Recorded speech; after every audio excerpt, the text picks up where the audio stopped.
Renungan Tetes Embun. Renungan Tetes Embun hari Kamis 9 Januari 2025.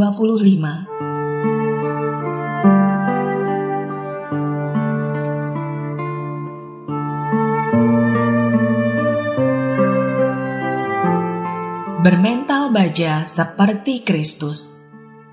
Kutipan dari Injil Lukas bab 4 ayat 15 dan 22. Ia mengajar di rumah-rumah ibadat dan semua orang memuji dia. Kata-kata yang diucapkannya bagus sekali sehingga mereka kagum dan menyokong dia. Mereka berkata, "Bukankah dia anak Yusuf?"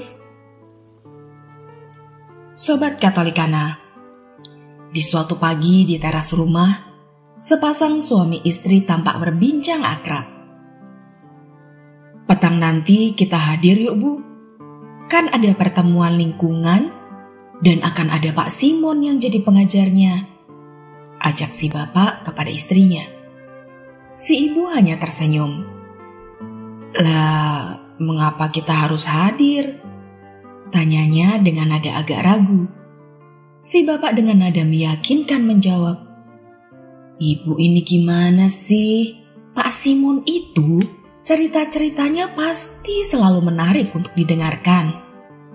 Si ibu nampak belum yakin dengan ucapan suaminya. "Wah, sesama bapak-bapak nih ceritanya. Dengar dulu Bu, selama ini kan umat di lingkungan kita juga tahu kalau Pak Simon yang jadi pengajar, ajarannya selalu mengena di hati. Makanya ibu harus datang sore nanti," sahut si bapak kembali untuk meyakinkan istrinya. Sepenggal percakapan di atas berisi ajakan untuk menghadiri sebuah pertemuan lingkungan di mana Bapak Simon akan menjadi pengajarnya. Bapak Simon dikenal umat setempat sebagai seorang pengajar yang handal. Sosoknya seakan dikirim Tuhan untuk menjadi penolong bagi setiap masalah umat di lingkungan tersebut. Sudah bukan rahasia lagi bila dalam kegiatan rohani di lingkungan atau wilayah ada sosok-sosok yang dianggap umat sebagai idola. Jika sosok tersebut tampil, seakan-akan menjadi jaminan bahwa akan banyak umat yang hadir. Tuhan berkenan menganugerahkan talenta demikian kepada umatnya. Sebagai orang-orang terpilih, mereka harus tetap memiliki sikap rendah hati dan mau terus belajar untuk memperbaiki diri. Mereka juga diharapkan memiliki mental baja karena sudah barang tentu akan ada orang-orang yang merasa iri atau tidak suka. Bahkan, bukan tidak mungkin ada yang merasa tersaingi dan terancam posisinya. Sobat Katolikana, ternyata bukan hanya dalam dunia politik saja terjadi hal-hal demikian. Dalam pelayanan, peristiwa seperti ini sangat mungkin terjadi. Dan Yesus pun mengalami hal serupa. Ada orang-orang yang merasa tidak senang, bahkan menolak kehadiran Yesus.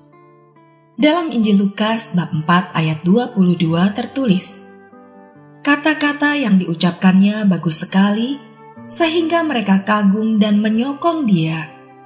Mereka berkata, "Bukankah dia anak Yusuf?"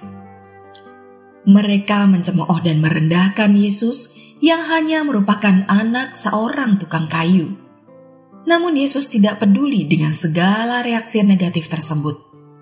Dia tetap melakukan tugasnya untuk mengajar dan mewartakan kabar baik kepada semua orang. Sobat Katolikana, mental baja yang diperlihatkan Yesus inilah yang semestinya perlu kita miliki. Berbagai bentuk penolakan akan kita alami saat kita berjalan mengikuti jejak Kristus.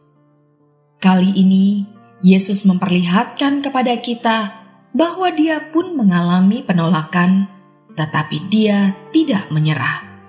Sebaliknya, Yesus maju terus untuk melaksanakan tugas pewartaannya karena Dia yakin bahwa Roh Kudus ada dalam dirinya. Yesus sangat paham, Roh Kuduslah yang akan menjadi sumber kekuatan baginya. Pesan Tuhan hari ini mengajak kita semua untuk semakin merasakan dan mengalami kasih-Nya. Tuhan ingin agar para pengikut-Nya terlibat dalam menyebarkan kasih-Nya. Dan semua itu harus terpancar melalui cara hidup kita yang baik dan benar sesuai ajaran Kristus. Sebab hanya Kristuslah jalan dan kebenaran dan hidup.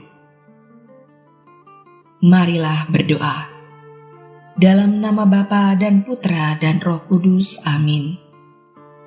Tuhan Yesus, Engkau tidak mudah menyerah dan berpaling saat mengalami penolakan. Mampukan kami untuk menjadi kuat dan setia seperti diri-Mu. Biarlah sesama dapat melihat kehadiran-Mu dalam setiap perbuatan dan tingkah laku kami sehari-hari. Semua ini kami mohon demi kemuliaan nama-Mu, kini dan sepanjang segala masa. Amin. Dalam nama Bapa dan Putra dan Roh Kudus. Amin.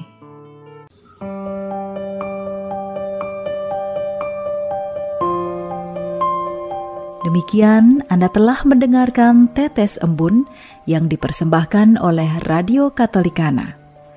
Renungan Tetes Embun bisa Anda simak di Radio Katolikana, media sosial Radio Katolikana, dan YouTube Katolikana.